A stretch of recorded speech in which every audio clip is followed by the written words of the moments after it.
Direct सकाळी 6 वाजता बकऱ्या गेल्या तर संध्याकाळी 6 वाजताच घरी आल्या. मग काही बकऱ्या आल्यावर एका ठिकाणी थांबतच नाही, असं पोहावं लागते बकऱ्यासाठी. कुठं तर कधीच येत नाहीत ते, त्याला पकडून पकडून बांधा लागतात.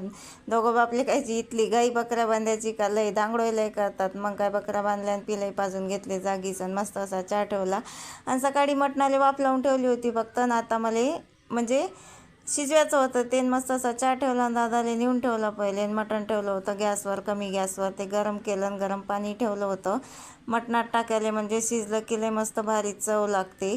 आणि मी बी चहा पिऊन घेतला आणि सगळे मटणात पाणी टाकून दिलं आणि सगळे भांडे नेऊन ठेवले आपले जिन्यावर. जिन्यावर तर हा मा पाठच झाला शब्द. जिन्यावर भांडे नेऊन ठेवले आणि आता चूल पेटवली, कारण का मटण शिजवायचं होतं मला चुलीवर. गॅसवरचं गोड नाही लागत आणि कुकरातलं तर बिलकुल नाही. मग पहिले पेटवून आणलं, मग काड्या आता पाहिजे होती मला माचीस.